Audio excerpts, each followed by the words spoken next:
जय जिनेन्द्र। प्रस्तुत चर्चा कल की हुई चर्चा का ही एक्सटेंशन है, जिसमें हमने देखा था कि सच्चे देव शास्त्र गुरु का स्वरूप कैसा होता है, उसको थोड़ा सा और गहराई से समझने का प्रयास करते हैं। प्रश्न किया है मुमुक्षु ने कि ज्ञानी जीव भी भगवान के समक्ष भक्ति करते समय बोलते हैं कि हे नाथ, भव भव में तेरी शरण मिले, भव भव तेरी शरणा मिले। तो यदि भगवान का शरण ना हो तो फिर ज्ञानी जीव ऐसा क्यों बोलते हैं? तो गुरुदेव आंसर देते हैं कि देखो, भव भव में शरण मिले, हे नाथ भव भव में शरण मिले, ये जो कथन है ये मात्र निमित्त कथन है। ये निमित्त की तरफ से कहा गया कथन है, भाषा का कथन है, निमित्त की भाषा है ये। ज्ञानी इस भाषा का कर्ता नहीं है।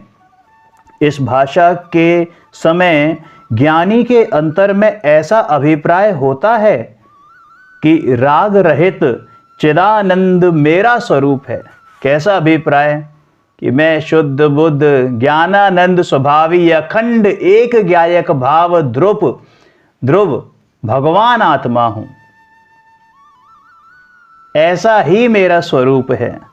और ऐसी श्रद्धा ज्ञान होने के बावजूद भी अभी पर्याय में राग विद्यमान तो है। इसलिए जब तक यह राग समाप्त ना हो तब तक अशुभ राग तो हमें हो ही नहीं, और वीतरागता के निमित्त के प्रति ही लक्ष्य होए, वीतराग का ही बहुमान हो, शुभ राग टूटकर अशुभ राग आए नहीं। अब शुभ राग लंबे समय तक तो टिकता नहीं है। मतलब ये भावना होती है कि जब हम ये बोलते हैं या ज्ञानी ये बोलता है कि हे प्रभु भव भव तेरी शरणा मिले, ज्ञानी भक्त जब ये बोलता है कि हे प्रभु भव भव तेरी शरणा मिले, तो उसके अभिप्राय में तो यही है कि मैं एक चैतन्य घन शुद्धात्मा भगवान आत्मा ज्ञायक एक ज्ञायक भाव मैं ही हूं।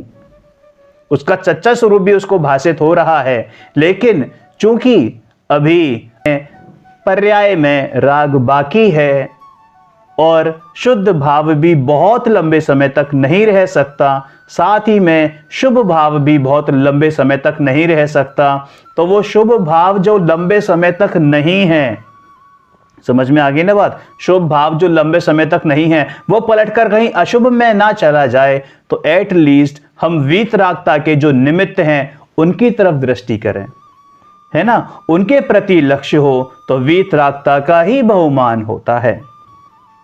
समझ में आया? तो इसलिए शुभ राग लंबे समय तक तो टिक नहीं सकता। अल्पकाल में ही वह पलटकर या तो शुद्ध भाव में जाएगा यानी वीतराग भाव में जाएगा, या फिर अशुभ राग रूप हो जाएगा, अशुभ भाव रूप हो जाएगा। समझ में आया? देखो, वीतराग का ही शरण हो, इसमें ज्ञानी की ऐसी भावना है कि यह शुभ टूटकर अशुभ ना हो। ज्ञानी की कैसी भावना है कि यह शुभ टूटकर अशुभ ना हो, बल्कि शुभ टूटकर वीतरागता प्रकट हो, है ना? वीतराग के बहुमान का राग हुआ, उस समय भी लक्ष्य तो वीतराग की तरफ होता है, लेकिन वीतराग भगवान मुक्ति के कारण नहीं है, परमार्थ से मुक्ति के दाता नहीं है। परमार्थ से मुक्ति के दाता नहीं है। मैं अपनी शक्ति से ही राग तोड़कर भगवान बनूंगा। यदि मेरे ही उपादान में शक्ति नहीं है तो कोई भी भगवान कुछ नहीं कर सकते, और अगर मेरे ही उपादान में शक्ति है तो भैया भगवान की कोई अपेक्षा ही नहीं है। समझ में आ गई बात? वीतराग भगवान की प्रार्थना के शुभ राग से 3 काल 3 लोक में धर्म नहीं होता। बहुत कड़वी बात है। पंच परमेष्टियों के भी आश्रय से धर्म नहीं होता। धर्म तो मात्र उन पंच परमेष्टि ने जो बताया, जिसका आश्रय उन्होंने लिया, उसके आश्रय से, इस ध्रुव भगवान आत्मा के आश्रय से ही धर्म प्रकट होता है। अरे जिसे अपने स्वतः शुद्ध स्वभाव का भान नहीं, जिसे अपने स्वतः शुद्ध स्वभाव का भान नहीं है, वह अपने लिए देव शास्त्र गुरु का सहारा चाहता है। जो अपने को दीनहीन मान रहा है, पामर मान रहा है ना, उनको ही वो सहारा चाहता है, वो ही सहारा चाहता है कि ये देव शास्त्र गुरु ही मेरे को बेड़ा पार करा सकते हैं, वो ही मुझे ये करवा सकते हैं, वो करवा सकते हैं। और ऐसी मान्यता वालों को तो आचार्य देव जीव कहते ही नहीं है। अरे जीव ही नहीं कहते, जड़ कहा है उनको, मूढ़ कहा है। अरे उसे तो चैतन्य तत्व का किंचित मात्र भी भान नहीं है। जैसे शरीर में फोड़ा निकला हो, उसे जो रोग रूप समझे तो भैया उसका इलाज करवाए, ऑपरेशन करवाए। लेकिन जिसे उस फोड़े से ही प्रेम हो जाए तो वो उसका ऑपरेशन क्यों करवाएगा, उसका इलाज क्यों करवाएगा। तो उसी प्रकार जो जीव शुद्ध चैतन्य स्वरूप को जानते हैं, हिंसा आदि अशुभ भाव रूप और दया आदि के शुभ भाव रूप भावों के स्वरूप को समझते हैं, उनसे अपने को भिन्न जानते हैं, तो वही जीव विकारी भावों का अभाव करने पर प्रयत्न करके मुक्ति प्राप्त करता है। अरे जो अपने निरुपाधि शुद्ध स्वरूप भगवान आत्मा को पहचानेगा ही नहीं, जो अपने निरुपाधि शुद्ध स्वरूप भगवान आत्मा को पहचानेगा ही नहीं, वह जीव शुभाशुभ भावों को छोड़ेगा नहीं और उसकी मुक्ति भी नहीं होगी, उसकी मुक्ति भी नहीं होगी।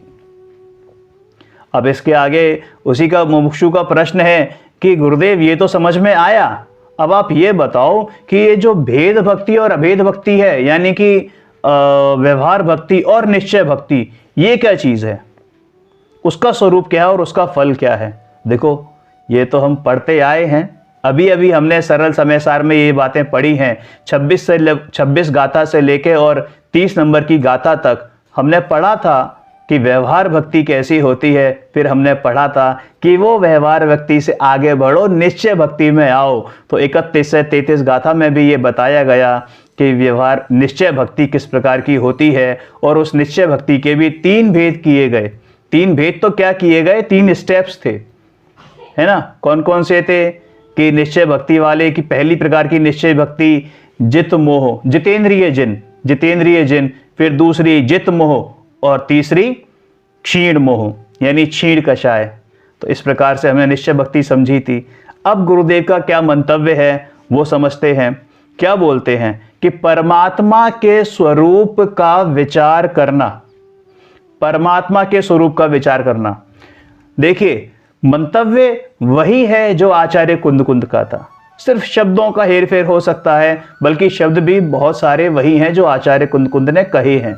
वो तो बस समझाने की दृष्टि है, वो हमारे टीचर हैं, हम तो स्टूडेंट हैं। तो जो उन्होंने समझाया है हम समझने का प्रयास कर रहे हैं।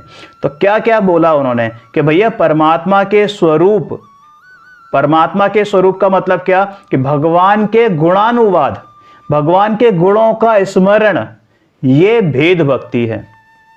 भगवान के गुणों का स्मरण ये भेद भक्ति है। भेद कैसे, भेद ऐसे कि मैं अलग भगवान अलग, तो मैंने अपने को छोड़कर अभी भगवान की भक्ति की है।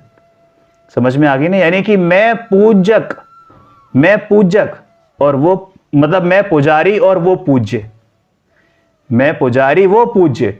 तो जहां पुजारी और पूज्य दोनों अलग अलग है, दोनों में भेद है, इसलिए वो भेद भक्ति हो गई। समझ में आया। तो परमात्मा के स्वरूप का विचार करना भेद भक्ति है, वह पहली भेद भक्ति होती है। और ऐसी भेद भक्ति को जानने के बाद ऐसा ही परमात्मा मैं भी हूं, ऐसा ही प्रभु मैं भी, आया समझ। भैया जैसे आप हैं वैसा ही मैं हूं, जैसा स्वरूप आपका है वैसा ही मेरा। जिनेंद्र मूरत में हमने देखा स्वयं की सूरत झलक रही है, जिनेंद्र मूरत में हमने देखा, स्वयं की सूरत झलक रही है। अरे आपकी सूरत में मेरी सूरत झलक आए, मुझे मैं नजर आ जाऊं, तो ये दूसरी निश्चय भक्ति, यानी कि ये अभेद भक्ति है।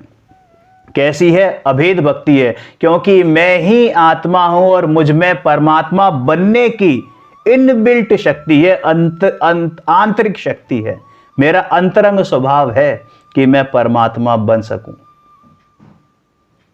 इस प्रकार अपने आत्मा को पहचान कर उसमें स्थिर होना, वह परमार्थ भक्ति या भेद भक्ति या कहो निश्चय भक्ति है। और सच्ची भक्ति तो यही होती है। सच्चे देव शास्त्र गुरु की पूजा तो इसे ही कहते हैं। वो नहीं जो आरती लेके और 48 दीपक 108 दीपकों से जो आरती करी जाती है, वो तो घोर हिंसा है। उसका तो पुण्य भी नहीं लगता,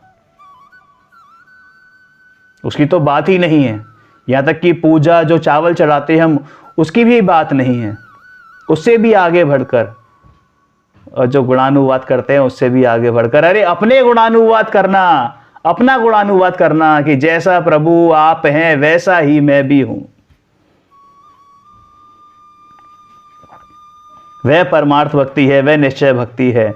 अभेद आत्मा की तरफ बढ़ने के लक्ष्य पूर्वक भेद भक्ति होती है तो वह व्यवहार कहलाती है। और राग रहित ज्ञान स्वरूपी आत्मा का ज्ञान श्रद्धान करके उसके ध्यान में एकाग्रता रूप अभेद भक्ति, ये मोक्षदायिनी है, मोक्ष देने वाली है, मोक्ष फलदायक है। और इसके विपरीत भेद भक्ति बंध फलदायक है। कड़वी बात है बापू, लेकिन समझनी तो पड़ेगी, भावासन तो करना पड़ेगा। फिर आगे पूछते हैं कि अभेद भक्ति कितने प्रकार की होती है? क्या सभी प्रकार की भक्ति स्त्रियों को हो सकती है? कितना मार्मिक प्रश्न है। ये चर्चा ऐसी थोड़ी होती थी ना, आनंददायक चर्चा है। कोई चर्चा होती है कि वहां पर कि साहब फलाने तीर्थंकर के चिन्ह क्या है, उनकी माता का नाम क्या है, उनके पिता का नाम क्या है। अरे उनसे क्या प्रयोजन सिद्ध होने वाला है आपको? ठीक है, जानना चाहिए, आपके पास कुछ और करने को नहीं है तो वही कर लो, लेकिन जो करने का है, जो प्रयोजन भूत है भैया, उसकी तरफ नहीं किया तो फिर इनसे कुछ होने वाला नहीं है। क्योंकि आज आप एक तीर्थंकर का नाम जानोगे, एक तीर्थंकर की माता का नाम जानोगे, अब अगली 24वीं में वो बदल जाएंगे, तो उनका नाम क्या करोगे आप ले जाकर आगे? उनके नाम का, उनकी माता का नाम जान के आप करोगे क्या?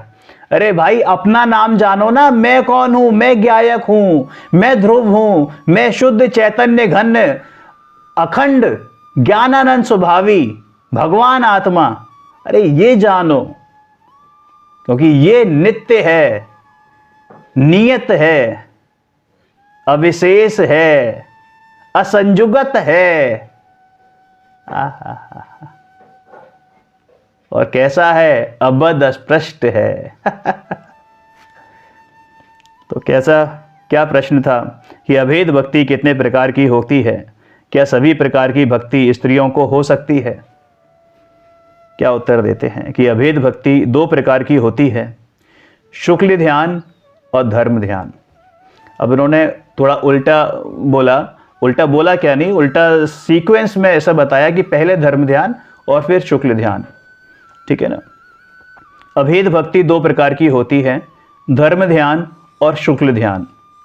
हालांकि कहने में तो दोनों जुदा जुदा लगते हैं, लेकिन इन दोनों के अवलंबन स्वरूप आत्मा एक ही है, इसलिए ये दोनों एक ही जाति के हैं। मात्र निर्मलता की अधिकता या हीनता यानी कमती है ना, ज्यादा या कम, तो निर्मलता की अधिकता या निर्मलता की हीनता का ही फर्क है। आत्म स्वभाव के भान द्वारा धर्म ध्यान स्त्रियों को भी हो सकता है। धर्म ध्यान स्त्रियों को भी हो सकता है, क्योंकि स्त्रियां 4, 5वें गुण स्थान तक जा सकती हैं, परंतु उसे शुक्ल ध्यान नहीं होता, क्योंकि धर्म ध्यान की अपेक्षा शुक्ल ध्यान विशेष निर्मल है और ऐसी विशेष निर्मलता स्त्री पर्याय में स्वाभाविक रूप से संभव नहीं है। शुक्ल ध्यान बेसिकली जब मुनिराज श्रेणी मांडते हैं तब होता है, और इस पंचम काल में तो श्रेणी मरती नहीं है ना। और स्त्रियां चूंकि मुनि नहीं बन सकती, यानी छठे सातवें गुणस्थान में नहीं आ सकती, इसलिए उनको शुक्ल ध्यान नहीं हो सकता। पांचवें गुणस्थान तक रहती हैं तो वहां पर धर्म ध्यान हो सकता है और होता है। समझ में आया? अब प्रश्न किया, देखिए कितना बेहतरीन प्रश्न है, कितना बेहतरीन प्रश्न है, अंदर तक झक जोड़ने वाला प्रश्न है। बहुत गौर से सुनेंगे कि कोई किसी का बहुमान नहीं कर सकता, तो ऐसा मानने में तो तीर्थंकर की अविनय नहीं हो गई? क्या जवाब देते हैं गुरुदेव कि भैया पहले तू विनय और अविनय का मतलब तो समझ कि यथार्थ रूप क्या है विनय और अविनय का, और तीर्थंकर की विनय और तीर्थंकर की अविनय होती कैसे है, उसका सच्चा स्वरूप समझ। अरे तीर्थंकर भगवान तो वीतरागी भगवान हैं, वास्तव में राग से उनकी विनय नहीं है, उनके प्रशस्त राग से भी उनकी विनय नहीं है, उनके गुणानुवाद से भी उनकी विनय नहीं है, बल्कि विनय तो, सच्ची विनय तो जिसका गुणानुवाद उन्होंने किया, अरे अपने परमात्मा स्वरूप का गुणानुवाद किया, वो चाहते हैं कि मैं भी अपने परमात्मा स्वरूप का गुणानुवाद करूं, वही सच्ची विनय है तीर्थंकरों की। अरे जैसा तीर्थंकर प्रभु ने स्वयं किया और कहा वैसा ही समझना, और भगवान ने चैतन्य ज्योति का बहुमान करके है। अरे चैतन्य ज्योति का जो अंदर विराजमान है, इस दे वाले में विराजमान है, उस चैतन्य ज्योति भगवान आत्मा का बहुमान करके उसमें ठहरना, यही तीर्थंकर की सच्ची विनय है। सत्य समझने से विनय का भाव नहीं आता, बल्कि सत्य समझने से विनय का भाव नहीं होता, बल्कि सत्य की सच्ची भक्ति और सच्चा विनय होता है। समझ में आया? अरे पहले अज्ञान दशा में कुदेव आदि के समक्ष तो मस्तक झुकाता रहा था, अब सच्ची समझ होने पर जब तक स्वयं वीतराग नहीं होता, जब तक स्वयं वीतराग नहीं होता, तब तक बीच में सत्य निमित्तों का विनय, सत्य निमित्तों की विनय, भक्ति, बहुमान आए बिना नहीं रहता। लेकिन वहां भी परमार्थ से पर का बहुमान नहीं, अपने भाव, अपने स्वभाव का ही बहुमान होता है। ज्ञानी तो अपने स्वभाव को ही सर्वोत्कृष्ट रखता है, उसको सर्वोत्कृष्ट जानकर उसी का आदर करता है, क्योंकि स्वभाव के आदर में ही, क्योंकि स्वभाव के आदर में ही तीर्थंकर की सच्ची विनय समाहित है, सच्ची विनय समाहित है। अगली क्लास में शास्त्रों का सच्चा स्वरूप समझेंगे। अभी हमने देव का सच्चा स्वरूप समझा था, फिर उसके बाद गुरु का सच्चा स्वरूप समझेंगे। तब तक के लिए